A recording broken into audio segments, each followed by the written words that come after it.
अच्छा,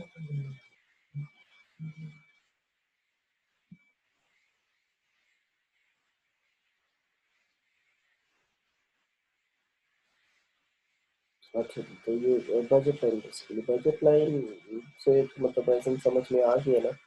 पिछली ट्वीट के पे हम जहाँ तक पहुंचे थे वो बात ये थी कि तुम्हारे पास टोटल एक बजट है, ठीक है, बजट है तकरीबन 1200 का। अब 1200 का बजट में कॉम्बिनेशन हमने बनाने, हमने डीवीडी लेनी है और हमने बुक्स लेनी है, ठीक। डीवीडी कितनी आ सकती है 1200 के बजट में? 6। और बुक्स कितनी आ सकती है 1200 के बजट में? 12। मतलब बुक्स की प्राइस है 100 और डीवीडी की प्राइस है 200, सही। तो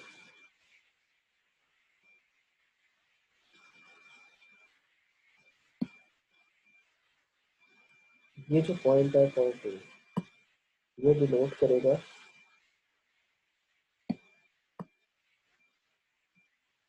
कि हम अगर कॉम्बिनेशन ऐसा रखें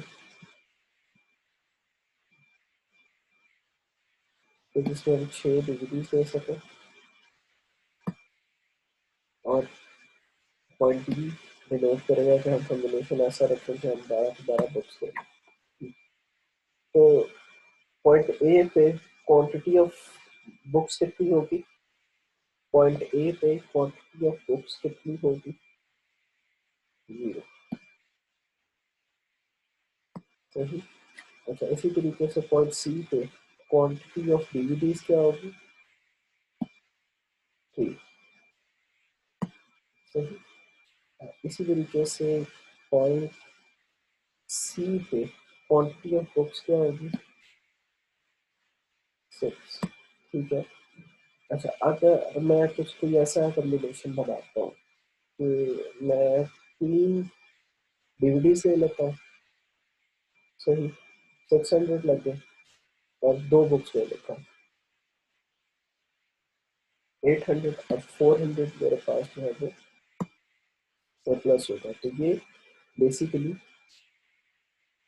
अटेनेबल है, लेकिन ये ऑप्टिमम यूजेज ऑफ रिसोर्सेज नहीं है, ठीक है। तो ये ऑप्टिमम मीन हमारे पास जो रिसोर्सेज है, हमारे पास जो पैसे हैं, हमने उनका ऑप्टिमम इस्तेमाल नहीं किया। अटेनेबल हमने ले लिया, लेकिन हमने बेसिकली सेविंग्स कर लिया। अब वो जो सेविंग्स है वो उनकी अपनी जो है ना वो एक सिग्निफिकेंस भी है, और उनके अपना एक ड्रॉबैक भी है, क्योंकि value of money with the passage of time decrease होती है। तो आपके पास जो पैसे मौजूद है, आप उसको अगर यूटिलाइज कर लेंगे तो वो ऑप्टिमम यूटिलाइजेशन ऑफ रिसोर्सेज हो जाएगा।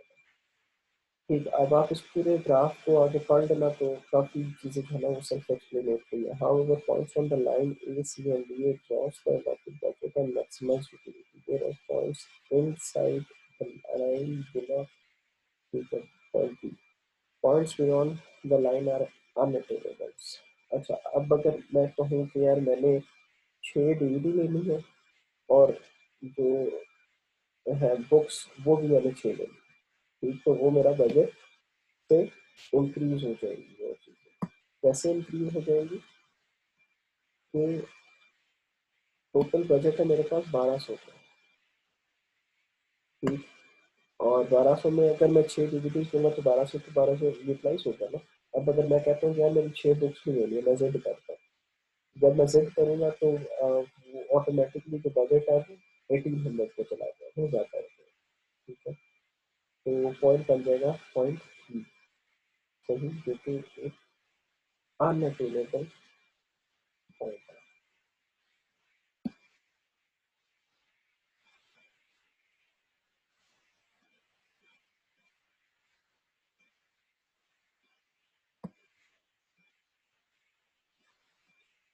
वहाँ पॉइंट नेक्स्ट साइड पे हम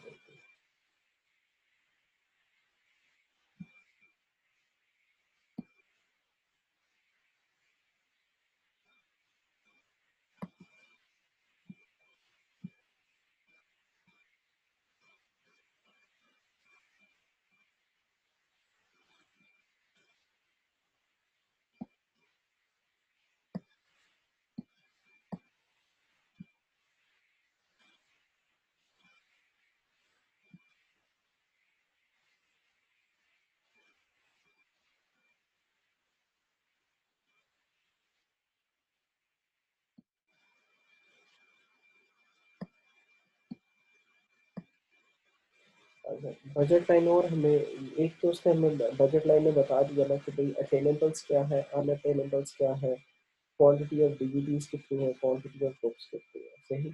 अब हम बजट लाइन से थोड़ा सा आगे जो चलते हैं, तो मतलब वो और हमें बजट लाइन क्या क्या चीज़ें बता सकती है।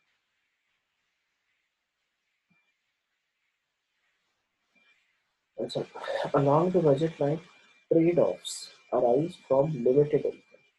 सही। जो ट्रेड ऑफ है वो लिमिटेड इनकम से राइज होते हैं। Straight line budget constants indicates constant opportunity cost. सही। जो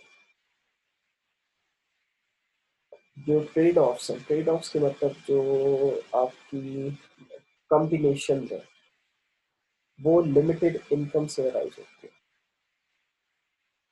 The straight line budget constraints indicates constant opportunity cost। जो स्ट्रेट लाइन बजट कॉन्स्टेंट्स है वो इंडिकेट करता है कि जो अपॉर्चुनिटी कॉस्ट है कि किसी चीज को किसी बुक को या किसी डीवीडी को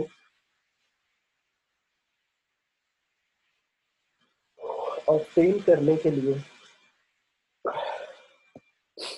आपको एक जो उस चीज की जो कॉस्ट है वो पे करना पड़ेगी किसी दूसरी चीज को छोड़ते हुए। ठीक।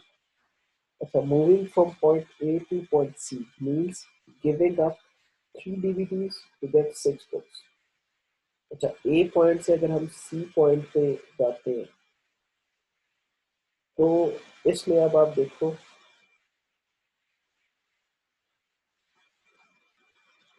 जो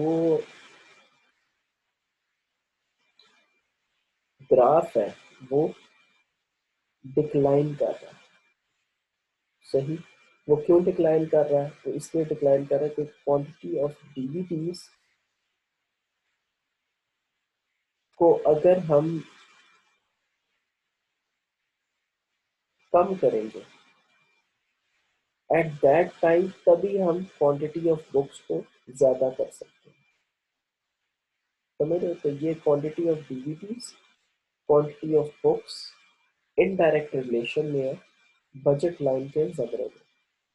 कि अगर हम किसी एक को ऑब्टेन करने जाएंगे तो हमें जो दूसरी चीज है वो उसकी सेक्रीफाइस देनी पड़ेगी। सही। Next, moving from point C to point D means giving up 3 more DVDs to get 6 more books। Point C से पॉइंट डी की तरफ जब हम जाते हैं इसका मतलब है कि हमने दोबारा 3 DVDs की सेक्रीफाइस दी है ताकि हम 12 बुक्स हासिल कर सकें।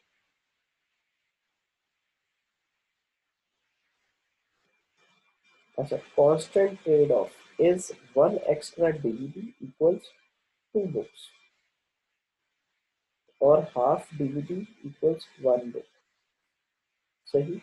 तो मतलब इससे हमें जो ट्रेड ऑफ का रिलेशन है वो समझ में आ गया कि एक डीवीडी को जब हम छोड़ेंगे तो कितनी बुक्स हम खरीदे ले सकते हैं? 2। तो ये बेसिकली कांस्टेंट ट्रेड ऑफ है। One extra DVD, 2 books. सही। ये याद रखना है। मतलब अब जैसे होता है ना कोई इंसान अब कोई छोटा बच्चा आप साथ भेज है तो अब वो जिद कर रहा हो कि मैंने जो है वो सर्दी में मैंने आइसक्रीम ले लिया, मैंने आइसक्रीम ले ली। ठीक। मैं उसे ऑप्शन देता हूँ कि यार चलो तुम इस तरह करो, आइसक्रीम ना लो, तुम दो जो है वो ले लो,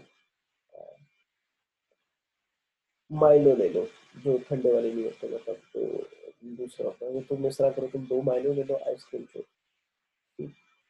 तो अब वो जो ट्रेड ऑफ बेसिकली मैंने उसे दिया है ना, अब वो उस पर सोचेगा। तो ये बेसिकली ट्रेड ऑफ करना ये होता है कि आप एक चीज को छोड़ दें और आप दूसरी चीज की जो अहमियत है उसको सामने रखते हुए आगे बढ़ते हैं।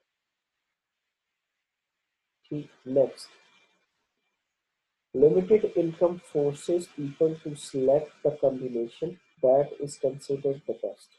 कि जब आपके पास एक लिमिटेड बाउंड्रीड इनकम होती है ना, वो लोगों को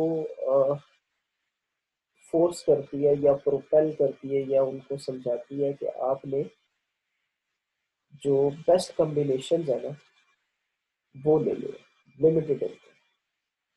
this combination maximises overall satisfaction.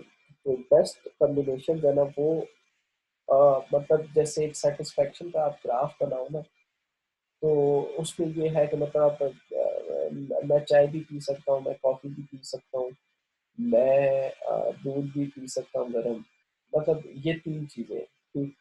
अब इस सब में मैंने जो है वो क्या चूज़ करना है कि यार मेरा जो कॉम्बिनेशन है ना वो कोई ऐसा हो जाए कि अच्छा यार मैं चलो थोड़ी सी चाय पी लेता हूँ, one four half the cup of मैं कॉफ़ी कर लेता हूँ, हाफ द कप मैं दूध का कर लेता हूँ। समझ रहे हो? तो मतलब तीनों चीजें एक ही कप के अंदर, एक ही बजट के अंदर रहते हुए हमने यूटिलाइज की, और जब इन तीनों का जो अमलगमेशन होगा वो would be considered the best for overall satisfaction. होगी कि यार मेरे जो में तीन चीजें थी और मैंने तीनों को थोड़ा थोड़ा टच कर लिया। सही। Next, as income changes the budget line shifts. जैसे ही इनकम तब्दील होगी तो बजट लाइन इंक्रीज या डिक्रीज हो जाएगी।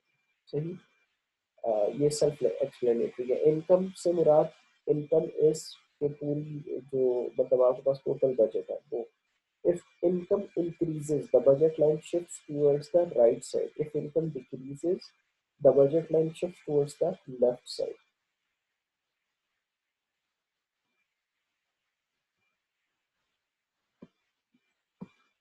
अच्छा, if income increases the budget line shifts towards the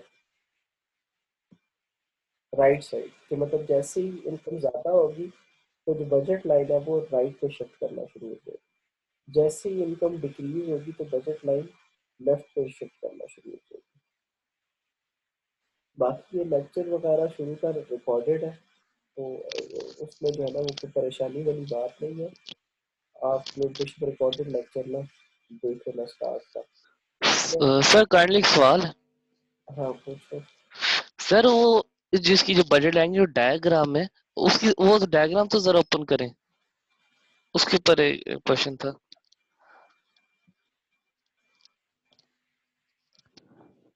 ये हम्म, डायग्राम से इसमें जो बी पॉइंट है जो हम्म, 3 और 2 पे है हम्म। डायग्राम में, ये बी पॉइंट का डिनोट कर रहा है। अच्छा, जो डी पॉइंट है ना ये बेसिकली एक कॉम्बिनेशन है। सबसे पहले ये चीज अच्छा, ध्यान में रखिए कि ये अंडर द कॉम्बिनेशन। इनकम में जो कॉम्बिनेशन बन रहा है मेरे ख्याल से। नहीं, एक मिनट मुझे एक्सप्लेन करना है। जो ये डी पॉइंट है ना बेसिकली ये कॉम्बिनेशन है किसका? अटेनेबल का। डीवीडी का और बुक्स का। अटेनेबल का, जो अटेनेबल मतलब जो हम अपने बजट में ना ले बिल्कुल सकते हैं। ठीक है, ये एक अटेनेबल का कॉम्बिनेशन है। तो इसमें बिल्कुल। क्या कॉम्बिनेशन है? वो कहता है कि अगर आप लेते हो तीन डीवीडीज ले लेते हो जिनकी प्राइस 200 है, तो 3 into 2 comes out to be 6, तो 600 रुपीज पे आपने जो है वो डीवीडीज ले लिए। टोटल बजट कितना है आपके पास? 1200। ठीक है, अभी भी आपके पास कितने पैसे पड़े हुए? 600। ठीक। अब सही। मैक्सिमम ऑप्टिमम यूटिलाइजेशन क्या होगी कि हम 1200 का 1200 यूज करें तो हम 6 बुक्स लें। लेकिन मैं टूवर्ड्स द सेविंग साइड पे जाना चाह रहा हूँ। मैं चाहता हूँ कि यार मेरे पास थोड़ा सा ना सेविंग्स हो जाए। जब मैं सेविंग साइड पे जाता हूँ ना, तो फिर मैं कहता हूँ यार अच्छा अभी मुझे इतनी बुक्स की जरूरत तो है नहीं, तो मैं क्यों ना सिर्फ अभी ये 2 बुक्स ले। समझ रहे? जब मैं वो दो सही बुक्स समझ लूंगा गया। ना तो वो अटेनेबल है। वो जो 600 रुपए का बकाया है ना मेरे पास बजट में, उसमें टू जी हंड्रेड बुक्स का मैं निकाल सकता हूँ बजट। फिर उसके बाद कितने मेरे पास बच जाएंगे? 400। बिल्कुल। 400 मेरे पास सेविंग्स हो जाएंगी। तो बी पॉइंट बेसिकली डिनोट कर रहा है क्या? अटेनेबल। अटेनेबल, बिल्कुल। ये जो बी पॉइंट है ना ये डिनोट कर रहा है कि ये अटेनेबल गुड्स है। ठीक है। सही। अब जो क्लियर हो गया। हाँ, इसके जो ऑपोजिट होगा वो कौन सा पॉइंट होगा? अनअटेनेबल हो जाएगा। कौन सा पॉइंट, कौन सा होगा? ई पॉइंट है, ई पॉइंट होगा। हमारे इनकम से बाहर चला गया। हाँ, बिकॉज वो हमारी टोटल जो बजट है, इनकम नहीं, बजट। ये जो नहीं। इकोनॉमिक्स है ना, इसमें ये चीज याद रखनी है कि हम लोगों ने जो ये टर्म्स है ना, बजट हो गया, अपॉर्चुनिटी कॉस्ट हो गया, मार्जिनल कॉस्ट हो गया, और इस तरह की जो चीजें, ये जो टर्म्स है ना, ये याद रखनी है, क्योंकि इकोनॉमिक्स में यही चीज जो है ना वो मैटर करती है। ये जो सही। स्पेसिफिक टर्म्स है ना, यही टर्म्स हैं जो कि मैटर करते हैं। अच्छा, coming back to the topic.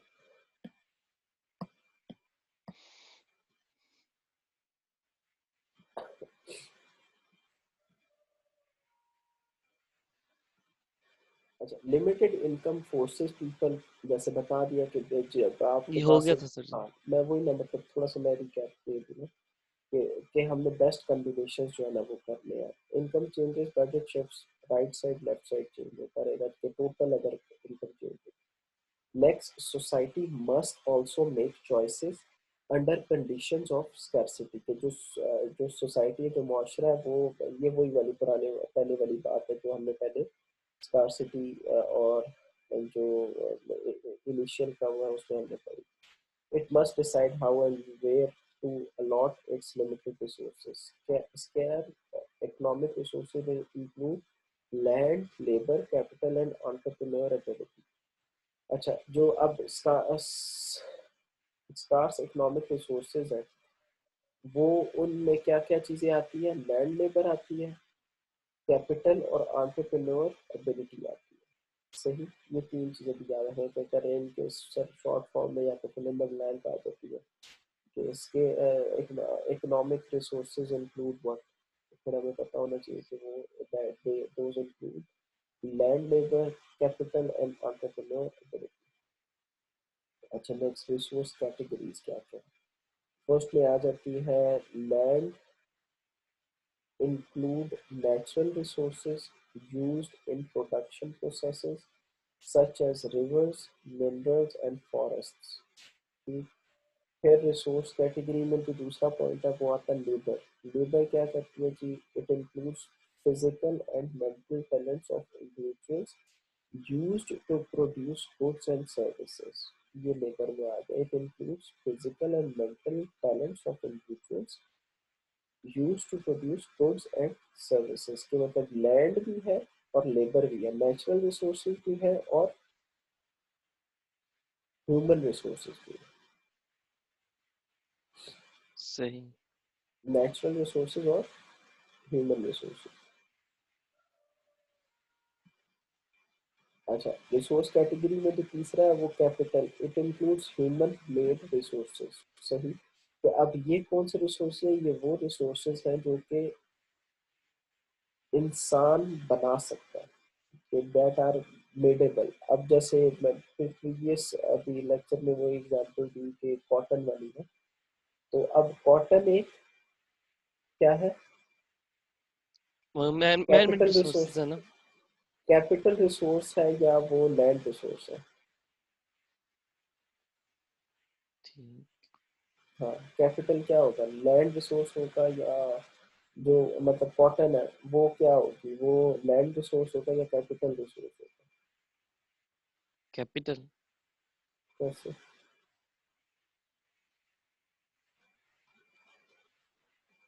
Land तो दूसरी चीज आ गई इसमें, उसमें नेचुरल थिंग्स आ जाती हैं। मैं यही कहना चाह रहा हूँ ना कि वो तो नेचुरल नेचुरल रिसोर्स है ना। बिल्कुल। बेशक उसकी काश्त की जा रही है, सब है, लेकिन है तो नेचुरल रिसोर्स है ना। तो वो किस पे आ बिल्कुल। जाए? तो कॉटन इटसेल्फ, सिर्फ जो ये कपास है ना, उसकी बात कर। अच्छा। जो कॉटन है ना वो लैंड रिसोर्स में आएगा। जो उससे जो कपड़ा बन रहा है वो, या उससे जो धागा बन रहा है, कॉटन का जो धागा है वो किस में आएगा? वो तो कैपिटल में आ जाएगा। हाँ, जो कॉटन से जो धागा बन रहा है ना, वो कैपिटल रिसोर्स में आ जाएगा। ठीक है, क्यों? क्योंकि वो ह्यूमन मेड है, कि वो रिसोर्स यूटिलाइज हुआ धागा बनाने के लिए। आप जो धागा है ना वो कैपिटल रिसोर्स बन गया।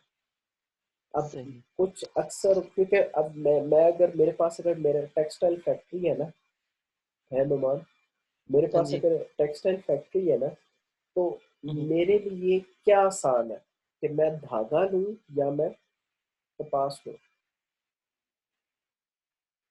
धागा आपके लिए ज्यादा है। धागा आसान है। तो इसलिए मैं वो कैपिटल रिसोर्स लूंगा लैंड रिसोर्स की के बजाय।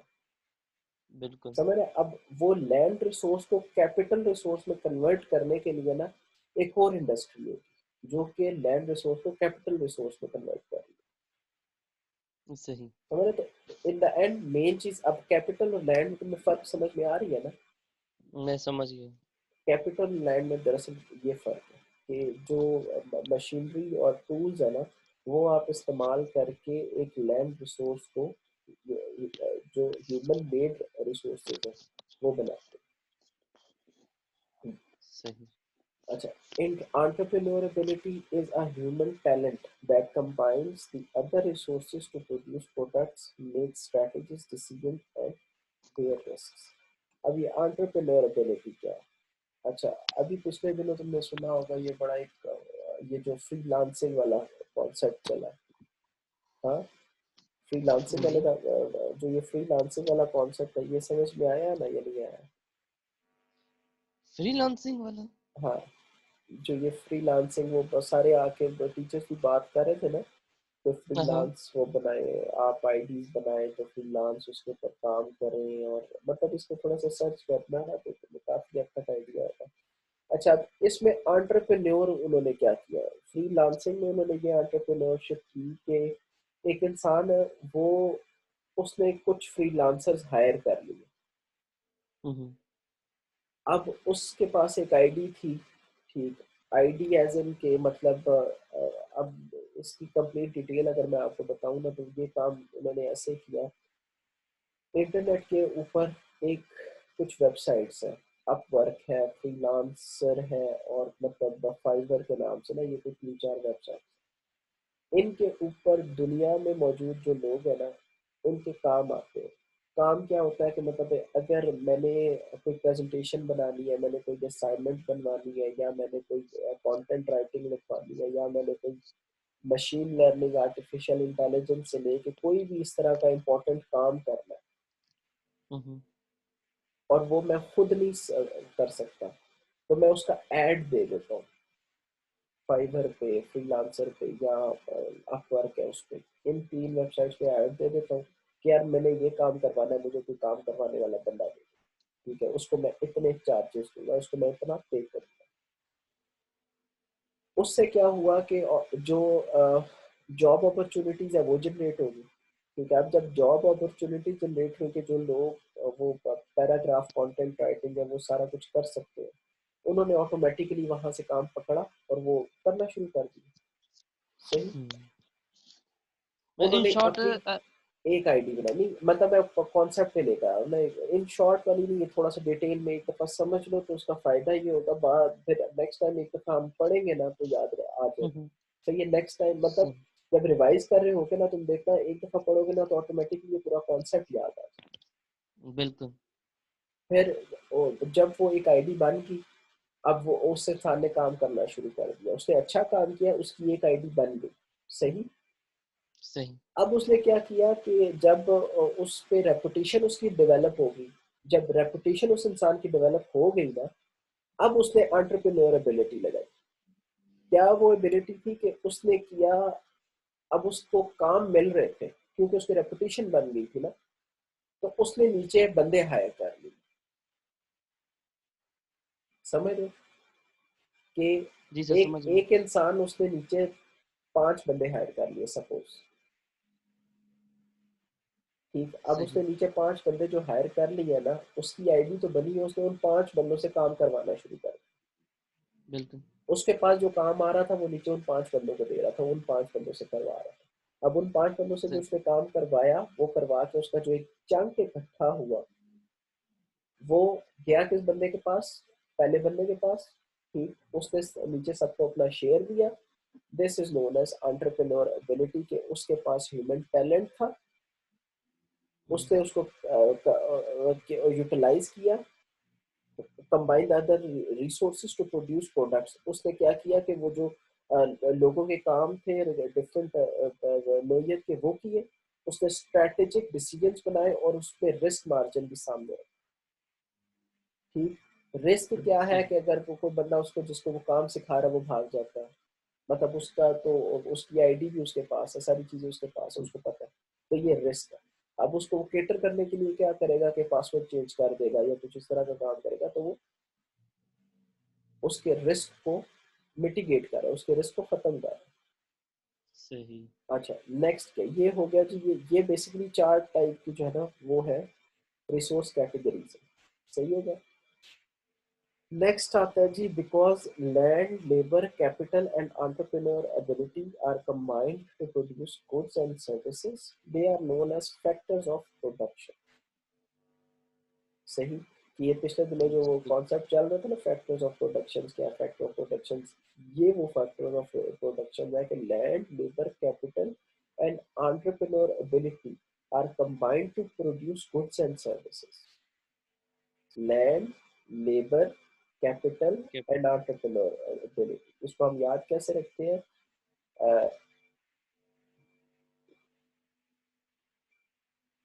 लैलक से याद रख लें, लैलक लैलक लैलक एक सिरप भी आया था, याद है ना उसको? लैलक, ये तो मुझे याद है, इसमें पहले ही मैंने पढ़ी लैलक हुई है वाली है तो फैक्टर्स ऑफ।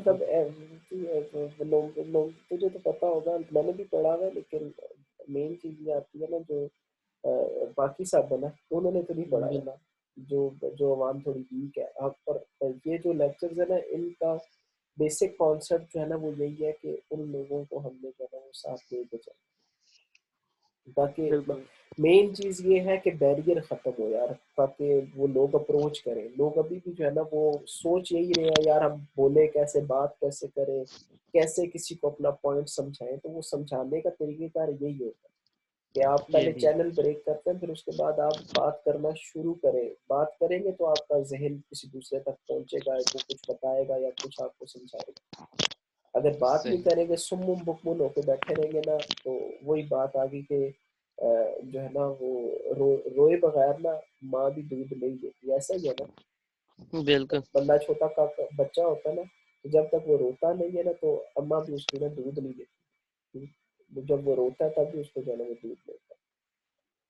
अच्छा, ये तो है। एबिलिटी या कंबाइंड फैक्टर्स ऑफ प्रोडक्शन आ गया, और हम इसको इनपुट्स भी कह सकते हैं। अगर पेपर में क्वेश्चन सर देते हैं ना कि व्हाट आर इनपुट्स, तो हमें पता होना चाहिए कि वो फैक्टर्स ऑफ प्रोडक्शन होते हैं। और फैक्टर ऑफ प्रोडक्शन क्या होती है? लैंड होती है, लैंड, एंटरप्रेन्योर एबिलिटी, लेबर और कैपिटल। अच्छा जी, नेक्स्ट, प्रोडक्शन पॉसिबिलिटी मॉडल्स, या सर ने इसके लिए एक और लफ्ज भी इस्तेमाल किया था, और फ्रंटियर मतलब कह थे फ्रंटायर। ठीक है पर production possibility frontier, frontier. Front frontier कह लो या फ्रंटायर कह लो, बात नहीं, लेकिन प्रोडक्शन इसको पॉसिबिलिटी मॉडल और फ्रंटायर ये दोनों एक चीज है क्या? इसको पीपीसी भी कहते हैं, प्रोडक्शन पॉसिबिलिटी कर्व भी कहते हैं। हाँ, कर्व भी डाल, कर्व एज इन ये नहीं होगा। मैं वो थोड़ा सा अच्छा। ना वो ये इसमें मैं कर्व में और इसमें वो है एक जिसे कहते हैं ना सेग्रीगेशन है, हम्म। कि ये जो मॉडल होता है ना वो एक कंप्लीट ग्राफ को ना रिप्रेजेंट करता है। जो कर्व होता है वो एक वो जो सिंपल लाइन होती है ना, हम्म। वो कर्व उस जमरे में आता है। Getting the point? ठीक। सही है। अच्छा, फिर उसके बाद अब हम स्टार्ट करते हैं जी। The production possibility model illustrates the alternatives and choices that society faces when using its scarce resources to produce products। कि प्रोडक्शन पॉसिबिलिटी मॉडल इलस्ट्रेट करता है ऑल्टरनेटिव्स और चॉइसेस को जो कि सोसाइटी के पास मौजूद है या सोसाइटी फेस कर रही है when using its scarce resources to produce products. कि उसके पास जो महदूद पैमाने पे जो प्रोडक्ट्स हैं उनको इस्तेमाल करने के लिए जो सोसाइटी के पास ऑल्टरनेटिव्स और चॉइसेस है ना वो पीपीएम को। The model assumes full employment, fixed resources, fixed technology, two goals। अब ये जो प्रोडक्शन पॉसिबिलिटी मॉडल और प्रोडक्शन पॉसिबिलिटी फ्रंटायर है, वो अज्यूम करता है कि सब लोग एम्प्लॉयमेंट, फुल एम्प्लॉयमेंट है, सब एम्प्लॉयड है, फिक्स्ड रिसोर्सेज है, कि जो रिसोर्सेज है वो एक फिक्स्ड पैमाने पे, टेक्नोलॉजी फिक्स्ड है, सही। टू गुड्स है, कंज्यूमर गुड्स है और कैपिटल गुड्स है, सही। अब इसके बाद हम आगे चलते हैं, तो यही जो है ना मजीद क्लैरिफिकेशन होगी module. A production possibility table lists the different combinations of two products that can be produced given a specific set of resources. Each combination of two products, that is consumer goods and capital goods, can be plotted in the graph to create a PPC. समझ रहे? अब PPC क्या है? Production possibility curve. Curve. Each combination of two products, that is consumer goods and capital goods, can be plotted in the graph to create a PPC. तो production possibility model से PPC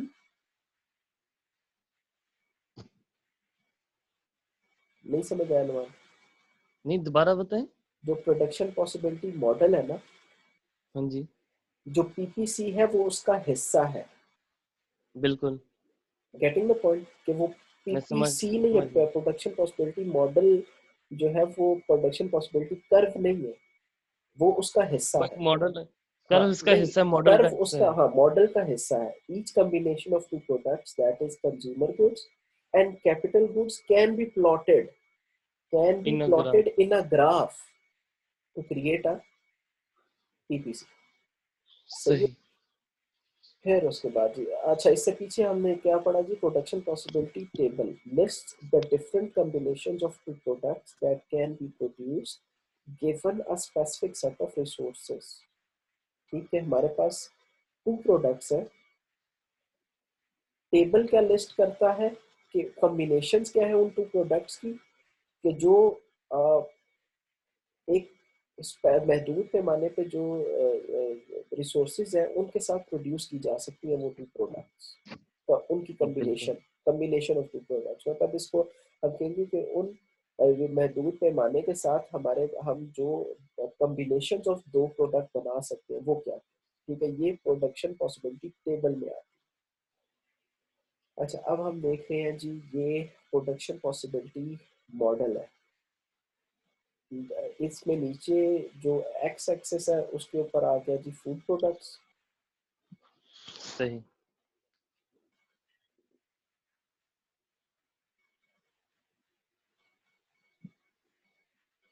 अच्छा food product में हम कर लेते हैं जी के pizza,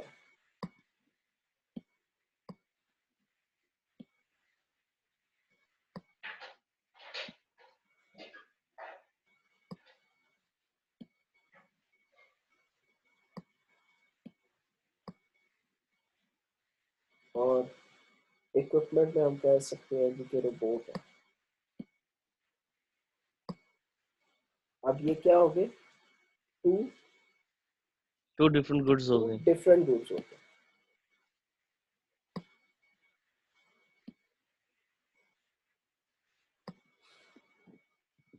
अच्छा जो कर्व है जो बनता है प्रोडक्शन पॉसिबिलिटी मॉडल में, जो कर्व बनता है प्रोडक्शन पॉसिबिलिटी मॉडल में, इन दोनों में ना डिफरेंस याद रखना, ये डिफरेंस है प्रोडक्शन पॉसिबिलिटी मॉडल में और कर्व में, कि मॉडल का पार्ट है कर्व, सही। सही। पॉइंट ए, अब इसमें पॉइंट ए क्या डिनोट करता है? पॉइंट ए ये डिनोट करता है कि हमारे पास अगर एक लिमिटेड अमाउंट ऑफ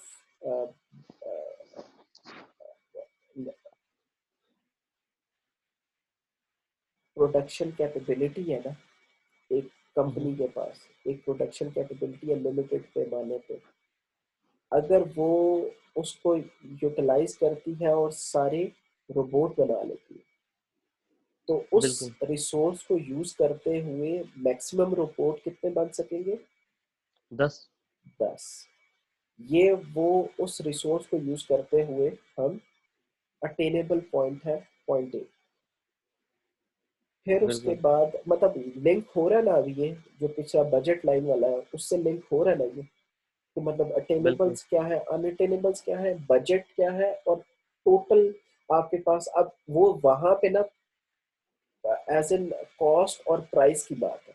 यहाँ पे बात हो रही है किस चीज की, रिसोर्स की।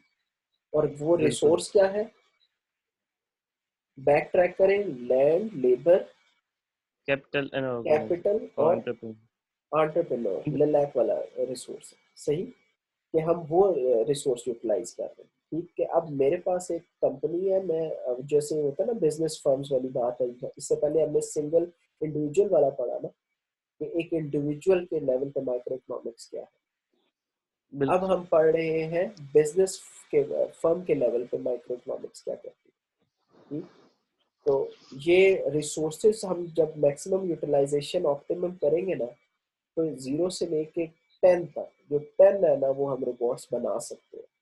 लेकिन अब मैं बिल्कुल। चाहता हूँ कि यार मैं 10 रोबोट्स ना बनाऊं, हम्म, मैं थोड़े से पिज्जा जो है वो भी बनाऊं, कि मेरे पास जो रिसोर्सेज है वो भी मौजूद है, कि मैं पिज्जा भी बना सकूं, मैं फूड प्रोडक्ट्स भी बना सकूं। तो बिल्कुल ऑटोमेटिकली जब मैं फूड प्रोडक्ट बनाने के लिए मतलब स्टार्ट फूड प्रोडक्ट्स बनाना स्टार्ट करूंगा, सही, तो बिल्कुल जो रोबोट प्रोडक्शन है वो कम हो जाएगी। क्यों नहीं। क्यों कम हो जाएगी? चलो बस मुझे इस चीज का जवाब दो, तो अगर मैं पिज्जा बनाना शुरू करता हूँ तो रोबोट प्रोडक्शन क्यों कम हो प्रोडक्शन इसलिए कम होगी, फिर हमारे रिसोर्स उस तरफ जाएगी? जाने लग जाएंगे रिसोर्स पिज्जा के लिए। बिल्कुल, कि हमारे जो रिसोर्सेज हैं वो रोबोट से पिज्जा की तरफ जाना शुरू हो। बिल्कुल लेबर के टर्म में भी है ये बात लैंड उसके में भी आते हैं, तो पिज्जा में कुछ इंग्रेडिएंट्स ऐसे यूज होते हैं जो कि लैंड से आते हैं। फिर उसके बाद कैपिटल के जमरे में भी ये बात आती है कि जो कैपिटल दिएगा, एंटरप्रेन्योर के जमरे में भी आती है कि जो बंदा उस चीज को मैनेज कर रहा है वो उस चीज को कैसे मैनेज करेगा। तो ये चीज ट्रेवल करेगी, जब मैं पिज्जा बनाना शुरू करूंगा तो ऑटोमेटिकली रोबोट बनाने कम होना शुरू हो जाएगा। बिल्कुल डाउनवर्ड शुरू हो जाएंगे। हाँ, जो रोबोट्स हैं वो कम बनने शुरू हो जाएंगे। ठीक है, कि ये अब मैं सही। प्रोडक्शन कर रहा हूँ पिज्जा की, तो ऑटोमेटिकली रोबोट कम होना शुरू हो जाएगा।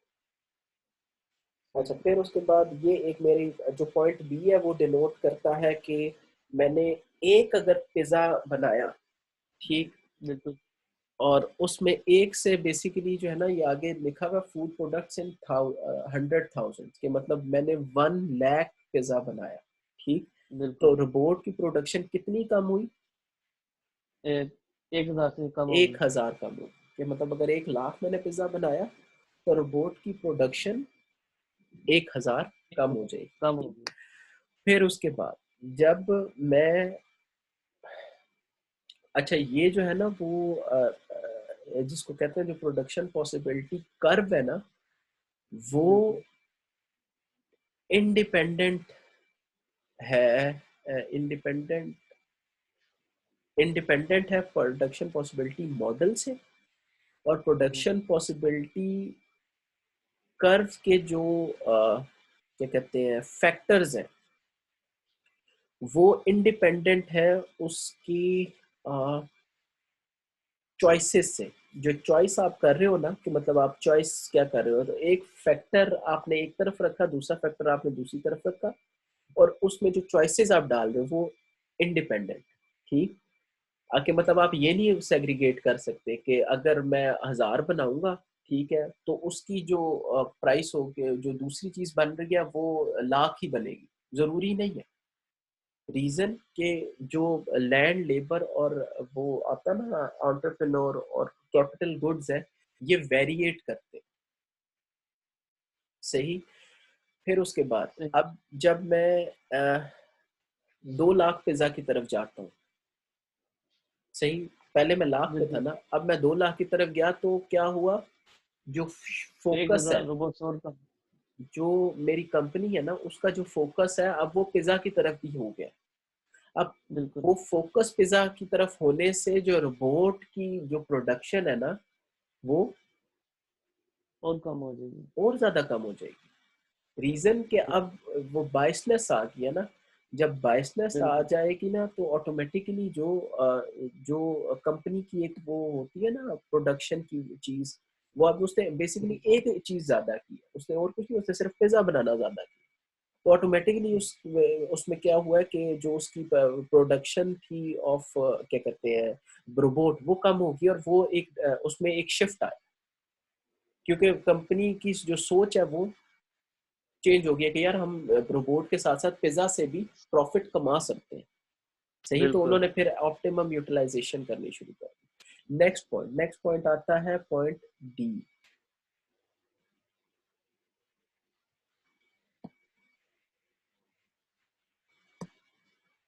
अच्छा, ये पॉइंट डी जो है, इसमें अब आप देखो कि अगर हम 4000 रोबोट्स बनाते हैं तो पिज्जा की प्रोडक्शन और ज्यादा बढ़ गई।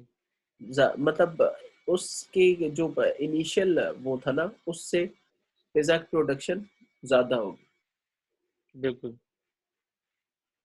पॉइंट अटेन कर रहे हो जो मैं मतलब कहना चाह रहा हूँ? मैं बेसिकली मैं ये समझ कहना गया चाह आपकी रहा हूँ बात। कि जैसी कंपनी का जो शिफ्ट है ना वो आएगा, जब फोकस उनका शिफ्ट होगा तो रिसोर्सेज की जो यूटिलाइजेशन है ना, लेबर हम्म। की, ठीक है, आपके कैपिटल रिसोर्सेज की, आपकी एंटरप्रेन्योर एबिलिटी की, ये जो चीज़ें हैं, ये अ, इनमें जो है ना वो बहुत तेज़ी से जो है ना वो चेंज आए। बिल्कुल। तो अब लास्ट उसमें जब हम बना रहे थे फूड पिज़्ज़ा बना रहे थे, 3 लाख हमने बनाया और 2 लाख, तो 3 लाख कम, वो 1 लाख ही हो रहा है, या आप कह बिल्कुल। सॉरी, जो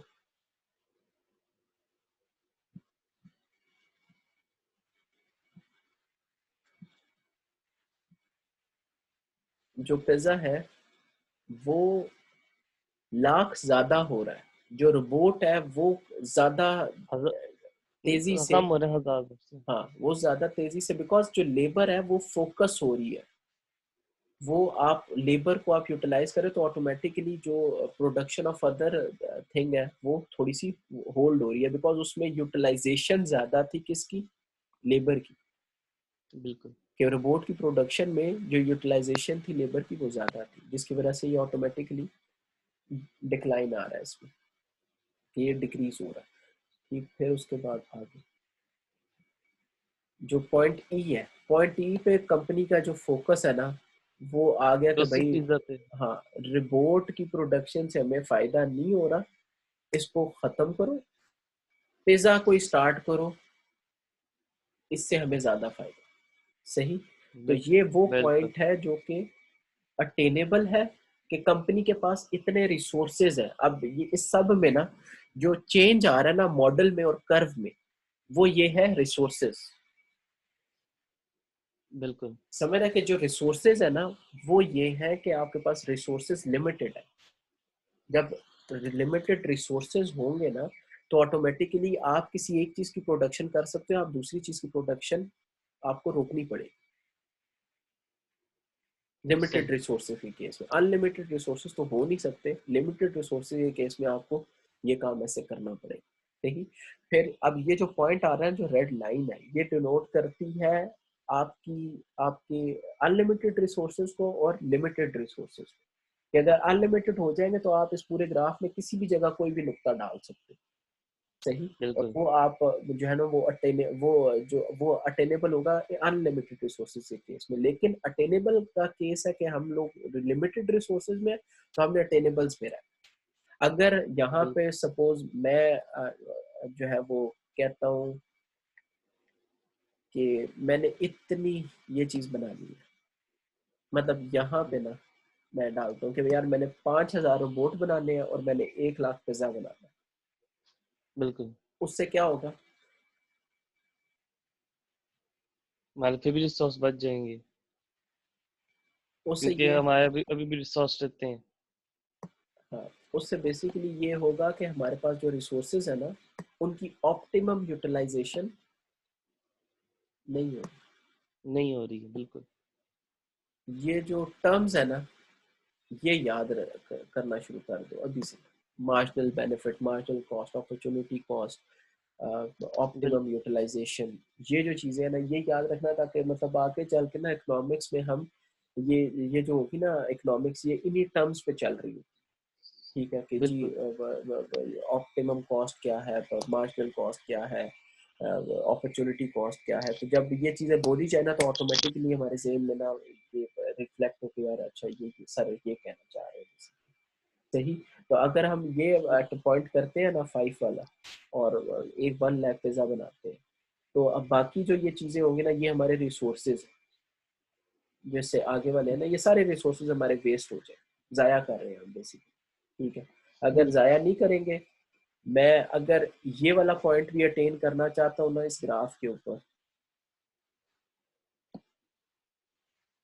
तो मैं ये भी अटेन कर सकता हूँ। कैसे? कि बिल्कुल। उसमें फिर 5,000 रोबोट बन रहे होंगे, और तकरीबन 2,75,000 या 70,000 या 80,000 इस तरह करके पौने जो है तीन ना, लाख तक ये पिज्जा पौने बनेंगे 3 लाख टोटल। पिज्जा बन रहे होंगे। ठीक है, तो ये पॉइंट भी अटेनेबल है, लेकिन जैसे ही मैं बिल्कुल। इस लाइन से आगे जाऊंगा ना, तो वो वो अनअटेनेबल में अनअटेनेबल, आ जाएगा, कि मैं वो चीज अटेन नहीं कर सकता। सही। हमारे रिसोर्स इस से बाहर है। उसमें रहते हैं। लेकिन अगर मैं वो अटेन करना चाहूँ ना, तो फिर क्या होगा, मुझे पिज्जा की प्रोडक्शन कम करनी पड़ेगी।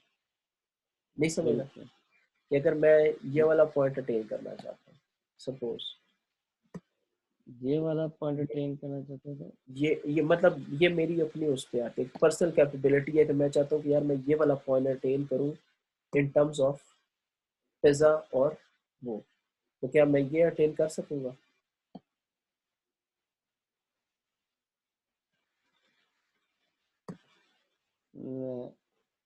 हाँ। वो तो हमारी रिसोर्स बाहर ही निकल गई ना। इसको अगर हम उस पॉइंट पे जाना चाहते हैं, फिर तो हमें अपने रिसोर्स बढ़ाने पड़ेंगे, हमें अपने रिसोर्स को एलोकेशन बढ़ानी पड़ेगी, फिर हम उस पॉइंट पे अचीव कर पाएंगे।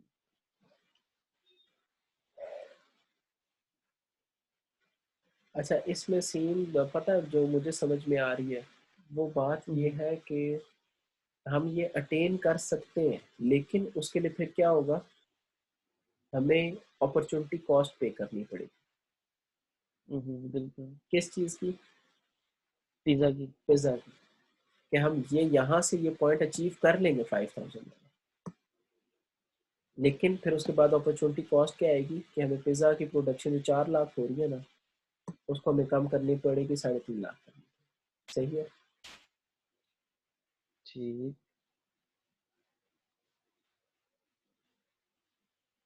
लेकिन it all depends on resources, in other words ये रिसोर्सेज पर डिपेंड करता है, कि मैं उस वक्त रिसोर्स देखूंगा कि क्या मेरे पास इतना रिसोर्स है कि मैं अगर रोबोट प्रोड्यूस करूँ, तो मैं पिज़्ज़ा की जो है वो थोड़ी कुर्बानी दे दूँ। बिल्कुल। सही है। तो ये बेसिकली रिसोर्स की जमरे में आएगी ये बात। चलो जी।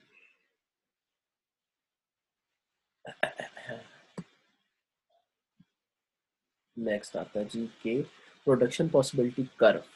Production possibility curve is a constant because it shows the limit of attainable outputs. कि जो पॉसिबल, ये बेसिकली जो प्रोडक्शन पॉसिबिलिटी कर्व है ना, ये लिमिट बताता है अटेनेबल आउटपुट्स की। Points on the PPC are considered attainable. ये वही सारी बातें हैं जो कि हमने पीछे इस ग्राफ में ना डिस्कस कर ली। बिल्कुल। सही। ये वही सारी बातें हैं। अब law of opportunity, law of increasing opportunity cost क्या है? Law of increasing opportunity cost states that the more of a product society produces, the greater is the opportunity cost of obtaining an extra unit. The more often of a product society produces, the greater is the opportunity cost. कि जितनी ज़्यादा product एक society बनाएगी, उतनी ज़्यादा opportunity cost हो जाएगी एक एक्स्ट्रा Possible। यूनिट बनाने की। बिल्कुल। समझ रहे हो कि मतलब यहाँ पे ये जो पॉइंट लगा है ना, बी से सी तक का, वो क्या था?